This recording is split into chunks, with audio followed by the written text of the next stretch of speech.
Shalom teman-teman. Selamat datang dalam ibadah kita dalam Yes Anniversary yang ke-26. Ya, pasti kita semua udah rindu banget ya untuk bersekutu bareng di dalam gedung gereja ini. Lu rindu banget gak sih Glenn untuk bisa ngumpul-ngumpul lagi kayak biasanya? Iya, rindu banget Ot. Biasanya kan kita ngumpul bareng ya, terus nyanyi bareng, menyembah Tuhan bareng. Terus kan biasa kalau habis dari Yes kan biasa kita seibadah, kita suka nongkrong, suka jalan-jalan, suka makan es krim. Sekarang udah nggak bisa lagi. Iya bener banget, apa daya ya, banyak banget hal yang gak bisa kita lakukan gara-gara pandemi corona ini.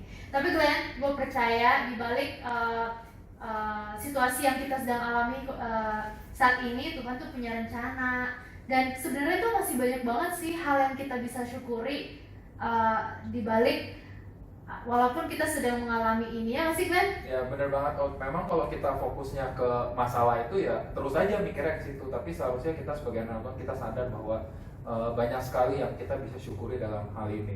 Iya, dan teman-teman, gue merasa di dalam masa-masa sulit ini bernyanyi tuh sangat-sangat menguatkan. Gimana kalau kita nyanyi sekarang? Kita mau nyanyi lagu apa nih Om? Kita nyanyi lagu Kecaplah dan Lihatlah ya teman-teman. Yuk sama-sama kita nyanyikan Kecaplah dan Lihatlah.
Oke, teman-teman, mari kita berdoa.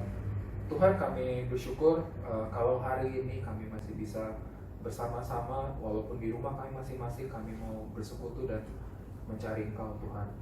Sebentar lagi kami mau mendengarkan firman-Mu, Tuhan.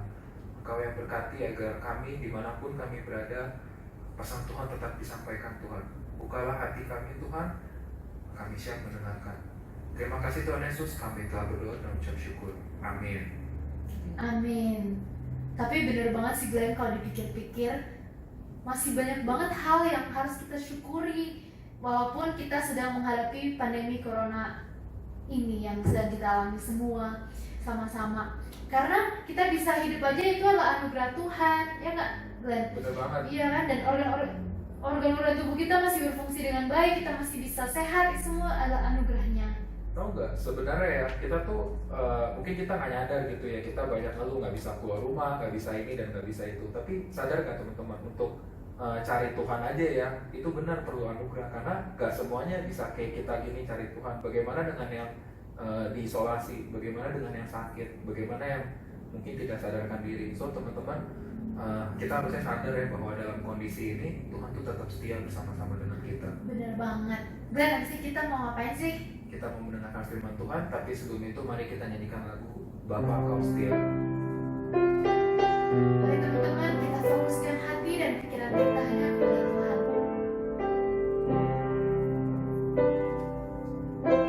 Kita mau mempersiapkan hati kita untuk mendengarkan firman Tuhan.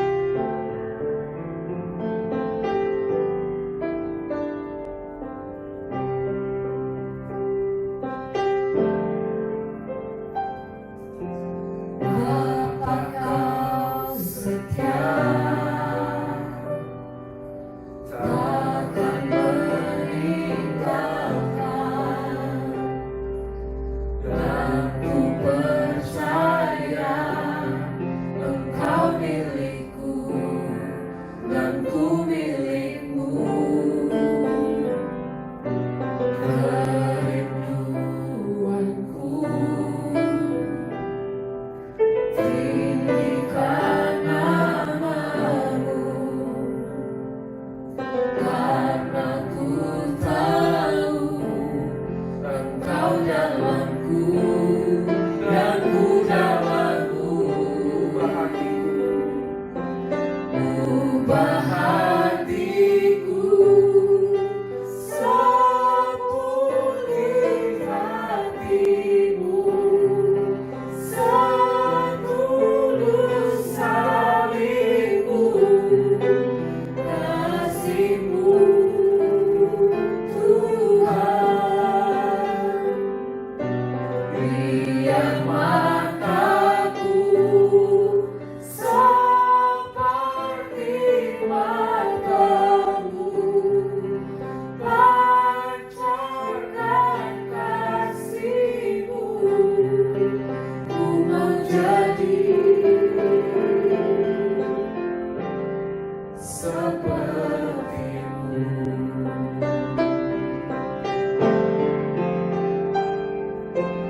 Ubah hatiku seperti hatimu, setulus salibmu, kasih-Mu Tuhan. Biar mataku seperti matamu, pancarkan kasih-Mu, ku mau jadi seperti-Mu. Teman-teman, mari kita bersama-sama bersatu di dalam doa. Seperti pujian yang kami naikkan, kami rindu Tuhan mengubah hati kami.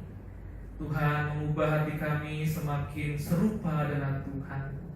Dan kami sadar Tuhan, ketika kami ingin serupa dengan Tuhan, maka kami harus memahami kebenaran firman Tuhan. Kami harus mengerti kebenaran firman Tuhan. Kami melakukan kebenaran firman Tuhan. Dan semakin hari kehidupan kami semakin serupa dengan Kristus. Oleh karena itu Tuhan, tolong setiap kami yang menyaksikan video ini, Tuhan tolong agar sungguh-sungguh kami bisa mengerti kebenaran firman Tuhan yang akan bersama-sama kami pelajari pada saat ini. Terima kasih Bapa di surga, kami serahkan waktu ini kepadamu. Di dalam nama Tuhan Yesus, Tuhan dan Juru Selamat kami yang hidup, kami sudah berdoa dan bersyukur. Amin. Shalom teman-teman. Bagaimana kabarnya teman-teman? Shalom. Ya, teman-teman, pada hari ini kita bersama-sama merayakan HUT YES yang ke-26. Dan tema HUT YES yang ke-26 pada saat ini adalah Shine in the Dark, bersinar di dalam kegelapan, gitu ya. Nah teman-teman, saya mengajak kita bersama-sama membuka bagian firman Tuhan dari Injil Yohanes pasal 8 ayat yang ke-12. Injil Yohanes pasal 8 ayat yang ke-12. Saya akan membacakannya untuk teman-teman semua. Demikian firman Tuhan. Maka Yesus berkata pula kepada orang banyak, katanya, Akulah terang dunia. Barang siapa mengikut aku, ia tidak akan berjalan dalam kegelapan, melainkan ia akan mempunyai terang hidup. Teman-teman yang saya kasihi di dalam Tuhan, teman-teman kaum muda, tema kita pada saat ini adalah Shine in the Dark, yaitu bersinar di dalam kegelapan. Dan melalui teks ini, saya ingin kita belajar, teman-teman, bagaimana shine in the dark itu. Dan kalau kita melihat teks Alkitab yang kita baca dalam Yohanes 8 ayat 12, maka ada beberapa hal di sini yang bisa kita pelajari, teman-teman. Yang pertama, kita bisa belajar bahwa dunia saat ini, dunia yang saya tepati, dunia yang Glenn dan Kopi tepati saat ini, adalah dunia yang penuh dengan kegelapan, teman-teman. Nah, kalau kita perhatikan Yohanes 8 ayat 12, di sana Yesus berkata kepada orang banyak, "Akulah terang dunia. Barang siapa mengikut aku, ia tidak berjalan di dalam kegelapan." Ada kata kegelapan di sini. Yesus mengatakan bahwa barang siapa yang mengikuti Yesus, mereka tidak akan berjalan di dalam kegelapan. Ini artinya bahwa orang-orang yang belum mengikut Yesus, orang-orang yang belum menjadi pengikut Kristus, mereka berjalan di dalam kegelapan. Nah, teman-teman, kegelapan di sini artinya apa, teman-teman? Kalau kita mencoba melihat bahasa asli Alkitab, teman-teman ya, maka kata kegelapan di sini menggunakan bahasa Yunani Scotia yang memiliki dua pengertian. Dua pengertian ini, yang pertama artinya sebuah kondisi tanpa cahaya, sebuah kondisi yang benar-benar gelap tanpa cahaya atau tidak ada lampu. Itu pengertian yang pertama. Pengertian yang kedua, kegelapan yang dimaksud dalam Scotia itu artinya adalah kondisi seseorang yang gelap secara rohani, pikiran, kemudian hidupnya masih hidup dalam duniawi, dan orang-orang yang gelap ini ya secara rohani mereka juga menjadi musuh daripada Tuhan. Nah, teman-teman yang terkasih di dalam Tuhan, inilah kondisi yang Yesus ajarkan kepada orang banyak, kepada murid-muridnya, ketika dia berkata bahwa barang siapa yang mengikut aku, ia tidak akan berjalan dalam kegelapan. Ini artinya bahwa orang-orang yang tidak mengikut Kristus, mereka berada di dalam kegelapan. Dan bagaimana kondisi orang-orang yang berada dalam kegelapan ini, teman-teman? Bagaimana kondisi mereka yang berada di dalam kegelapan rohani? Dan kalau kita ingin mengerti hal ini lebih dalam, teman-teman, maka kita bisa memperhatikan bagian Alkitab yang lain. Misalnya di dalam Efesus pasal 2 ayat yang pertama sampai ayat yang ketiga. Coba Glenn bacakan Efesus pasal 2 ayat pertama sampai ayat yang ketiga. Efesus pasal 2 ayat pertama sampai yang ketiga. Demikian firman Tuhan, semuanya adalah kasih karunia. Kamu dahulu sudah mati karena pelanggaran-pelanggaran dan dosa-dosamu. Kamu hidup di dalamnya karena kamu mengikuti jalan dunia ini. Karena kamu mentaati penguasa kerajaan angkasa, yaitu roh yang sekarang sedang bekerja di antara orang-orang durhaka. Sebenarnya dahulu kami semua juga terhitung di antara mereka, ketika kami hidup di dalam hawa nafsu daging dan menuruti kehendak daging dan pikiran kami yang jahat. Pada dasarnya kami adalah orang-orang yang harus dimurkai, sama seperti mereka yang lain. Ya, teman-teman, jadi di sini Rasul Paulus berkata kepada jemaat di Efesus, teman-teman, bahwa orang-orang yang berada di luar Kristus, orang-orang yang belum menjadi pengikut Kristus, mereka adalah orang-orang yang memiliki kondisi gelap secara rohani, teman-teman. Dan bagaimana kondisi kegelapan rohani itu? Paulus mengajarkan ada beberapa hal orang-orang yang memiliki kegelapan secara rohani. Yang pertama, Paulus mengajarkan bahwa orang-orang yang berada di luar Kristus, mereka adalah orang-orang yang mati, teman-teman. Nah, di sini teman-teman, Paulus mengatakan bahwa mereka adalah orang yang mati. Mati ini dalam pengertian apa, teman-teman? Kalau kita perhatikan dalam ayat yang pertama, teman-teman, di sini Paulus berkata, kamu dahulu sudah mati karena pelanggaran dan dosa-dosamu. Jadi di sini Paulus mengajarkan kepada jemaat di Efesus bahwa kondisi orang-orang yang belum percaya kepada Tuhan, kondisi orang-orang yang berada di luar Kristus, mereka adalah orang-orang yang mati, bukan secara fisik, teman-teman, tapi secara rohani. Mereka mati secara rohani. Apa mati secara rohani, teman-teman? Mati secara rohani artinya adalah mereka tidak bisa mengerti hal-hal rohani. Mereka tidak bisa memahami hal-hal rohani, dan kemudian mereka tidak mengerti kehendak Tuhan. Mereka tidak percaya kehendak Tuhan. mereka tidak percaya keinginan Tuhan, mereka tidak percaya kebenaran firman Tuhan. Mereka mati secara rohani. Sama saja seperti misalnya orang yang mati secara fisik, teman-teman. Orang yang mati secara fisik, mereka tidak bisa lagi makan minum, mereka tidak bisa lagi merasakan sakit, mereka tidak bisa mendengar, mereka tidak bisa lagi melihat. Begitupun juga dengan orang yang mati secara rohani. Orang yang mati secara rohani tidak mengerti hal-hal rohani. Mereka tidak mengerti itu semua. Mereka tidak mengerti kebenaran, dan mereka tidak mempercayai kebenaran itu. Ini kondisi pertama yang Paulus ajarkan kepada jemaat di Efesus tentang orang yang gelap secara rohani, teman-teman. Yaitu mereka mati secara rohani. Yang kedua, dalam ayat yang ke-2 sampai 3a, Paulus mengajarkan kepada jemaat di Efesus bahwa orang yang gelap secara rohani adalah orang yang tidak taat kepada Tuhan. Teman-teman, dalam Efesus pasal 2 ayat yang ke-2 sampai 3a, firman Tuhan berkata, "Kamu hidup di dalamnya karena kamu mengikuti jalan dunia ini, karena kamu mentaati penguasa kerajaan angkasa, yaitu roh yang sekarang sedang bekerja di antara orang-orang durhaka. Sebenarnya dahulu kami semua juga terhitung di antara mereka." Teman-teman, di sini Paulus menggambarkan bahwa orang-orang yang di luar Kristus, mereka adalah orang-orang yang tidak taat kepada Tuhan. Ada 3 kekuatan yang digambarkan oleh Rasul Paulus di sini yang menjadikan orang-orang yang tidak percaya Tuhan, orang-orang yang berada di luar Kristus, mereka tidak taat kepada Tuhan. Yang pertama adalah dunia, teman-teman. Mereka yang tidak percaya kepada Tuhan, mereka hidup di dalam nilai-nilai dunia ini, teman-teman. Dan nilai dunia-dunia ini dibangun atas dasar pemberontakan kepada Tuhan. Kalau teman-teman perhatikan sejarah manusia, dari Adam dan Hawa misalnya, teman-teman. Ketika Adam dan Hawa berdosa, maka kita bisa memperhatikan, kita bisa memahami bahwa generasi setelah Adam dan Hawa adalah generasi yang memberontak kepada Tuhan. Dan dunia ini, sistem-sistem nilai dalam dunia ini dibangun di dalam dasar orang-orang yang memberontak kepada Tuhan. Dengan demikian, maka ada banyak nilai-nilai dunia saat ini yang bertentangan dengan firman Tuhan.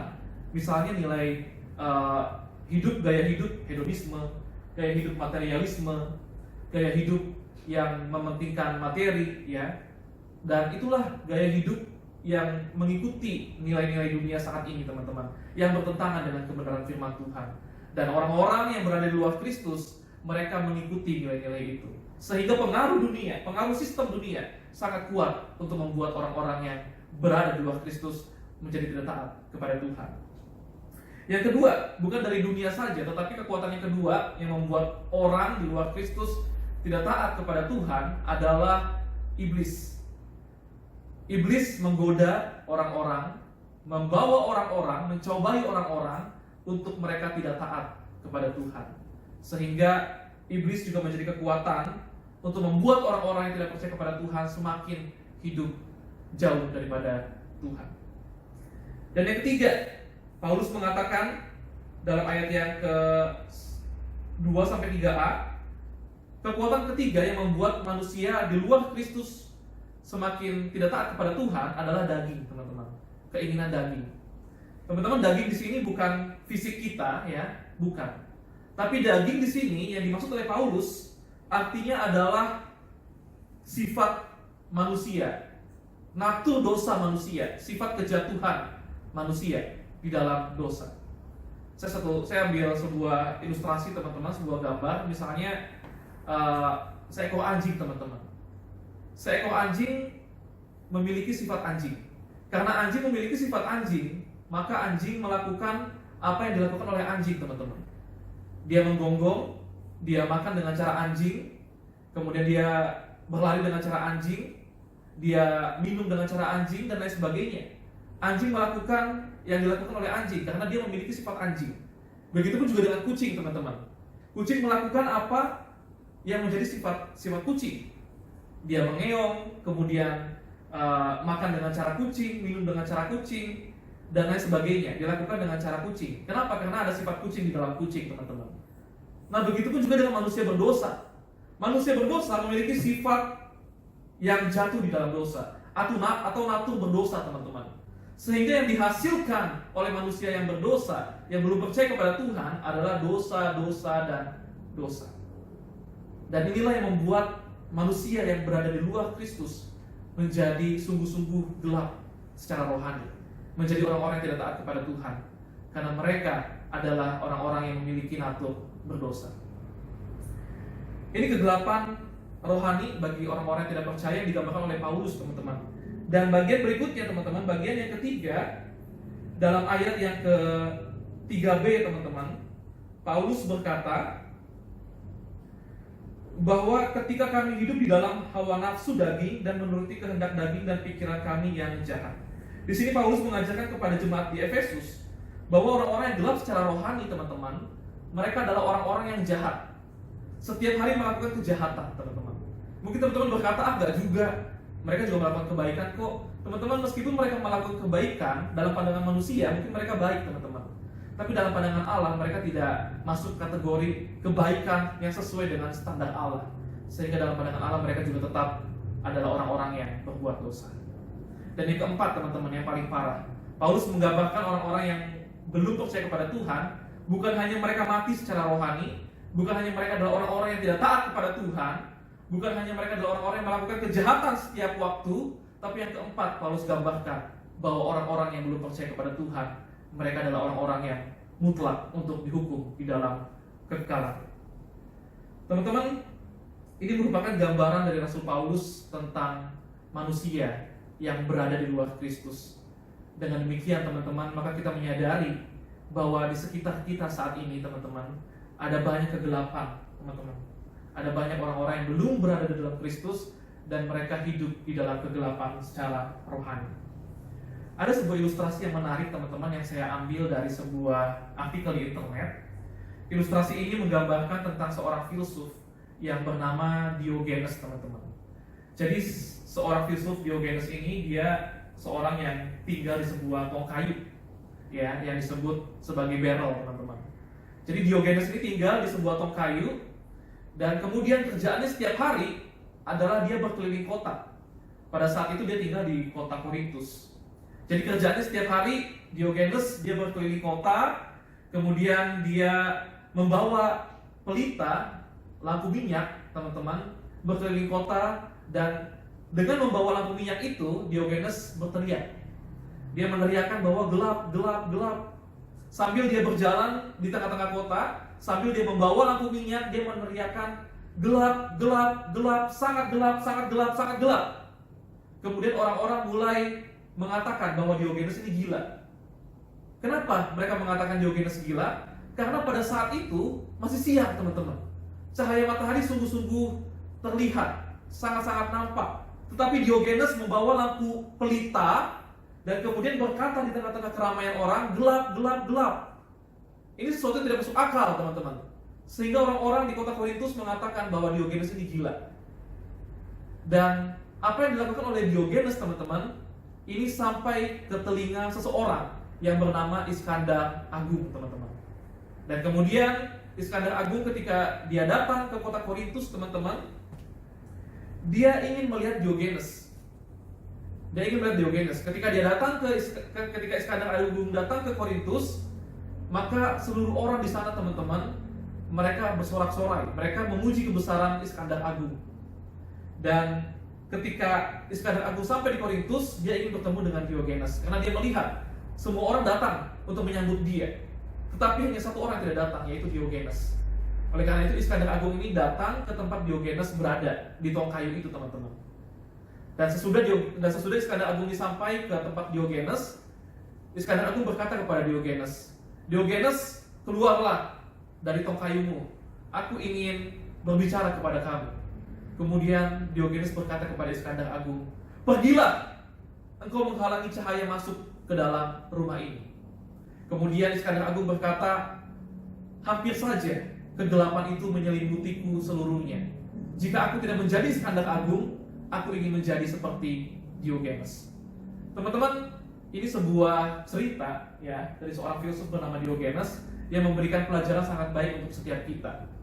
Bahwa Diogenes melihat cahaya matahari memang menerangi jalan, tetapi dia melihat manusia-manusia di sekitarnya penuh dengan kegelapan, penuh dengan iri hati, penuh dengan kesombongan, penuh dengan kedengkian, dan lain sebagainya. Dan Diogenes melihat ini.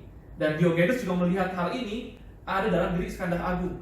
Sehingga Diogenes berteriak, menegur Iskandar Agung, dan Iskandar Agung sadar akan hal itu, kemudian dia menjadi rendah hati. Teman-teman, aplikasinya bagi setiap kita adalah kita menyadari teman-teman bahwa dunia kita saat ini penuh dengan kegelapan. Dan kita bersyukur teman-teman, dulu kita juga adalah orang-orang yang berasal dari kegelapan, ya. Tetapi karena Tuhan begitu baik bagi setiap kita, maka kita dikeluarkan dari kegelapan itu, dan kita sekarang menjadi terang dunia saat ini. Dan inilah poin yang kedua yang ingin saya sampaikan kepada teman-teman, bahwa Yesus mengatakan kepada murid-muridnya dalam Yohanes 8 ayat yang ke-12, "Akulah terang dunia, barang siapa mengikut aku, ia tidak akan berjalan dalam kegelapan, melainkan ia akan mempunyai terang hidup." Teman-teman, poin kedua dari ayat ini yang ingin saya bagikan kepada teman-teman adalah Yesus merupakan terang hidup, dan kita, murid-muridnya, pengikut-pengikutnya, kita juga adalah terang hidup, kita adalah terang dunia.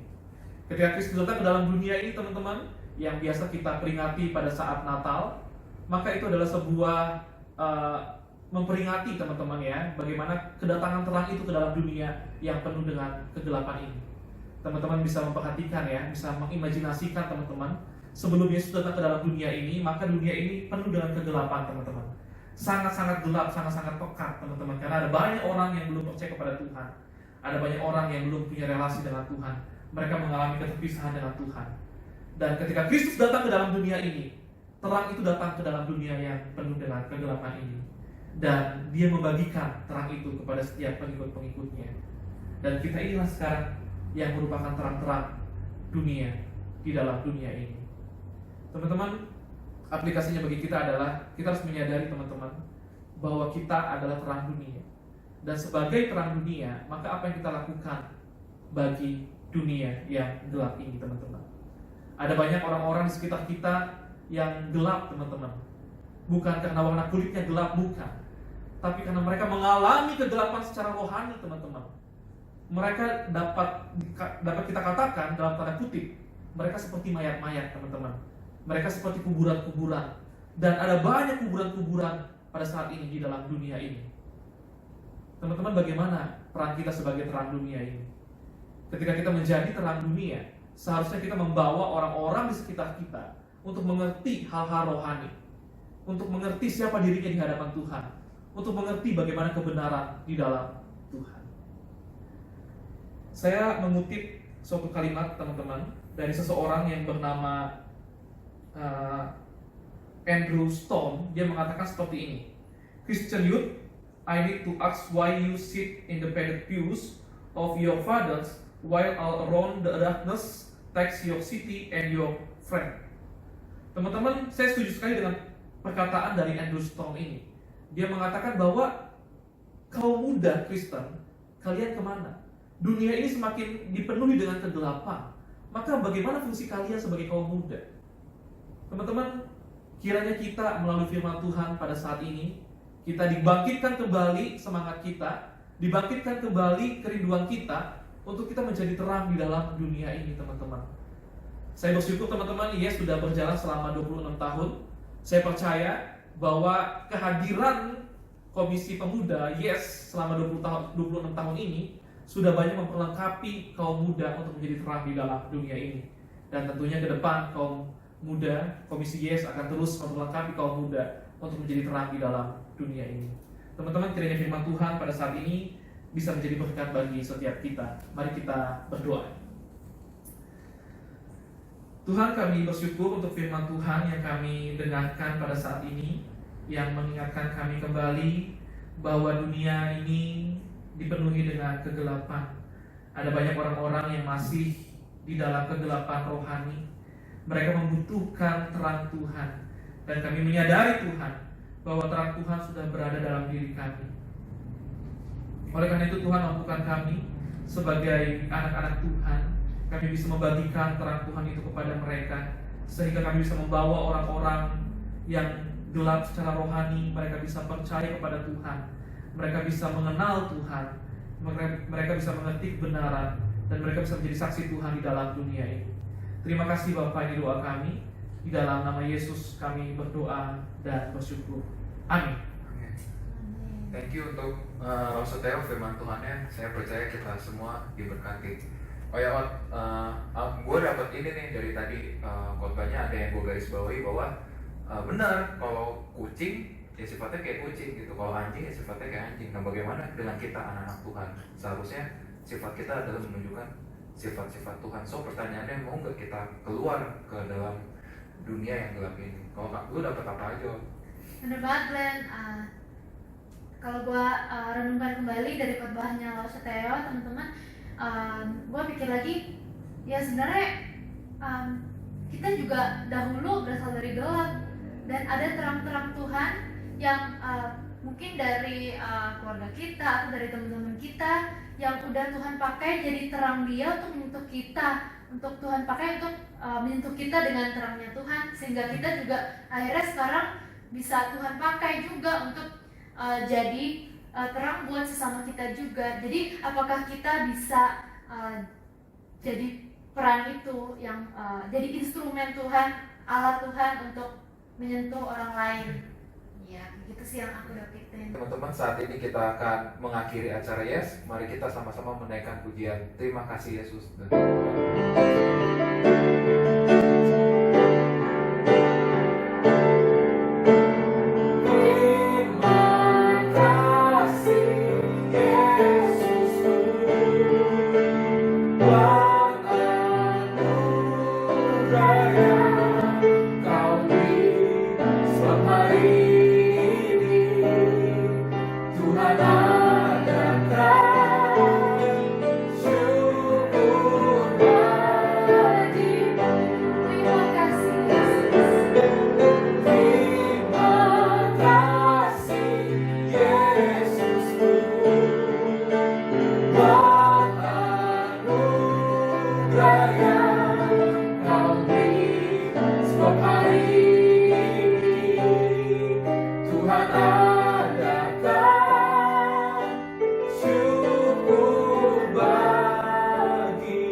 Tuhan, kami bersyukur Tuhan sudah menyertai kami dalam ibadah acara HUT Yes yang ke-26.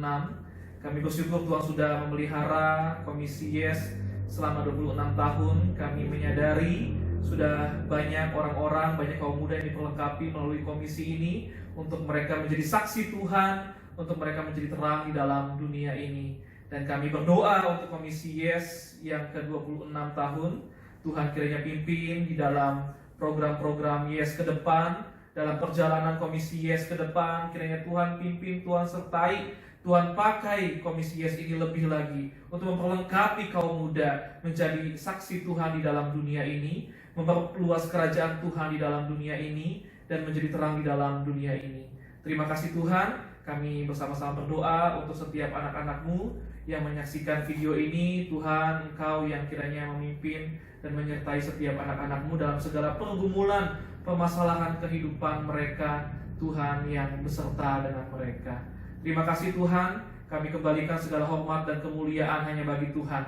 Di dalam nama Tuhan Yesus, Tuhan dan Juru Selamat kami yang hidup, kami berdoa dan bersyukur. Amin. Amin. Terima kasih Rose, dan terima kasih juga teman-teman yang sudah mengikuti rangkaian acara HUT Yes yang ke-26. Sampai jumpa teman-teman. Sampai jumpa lagi.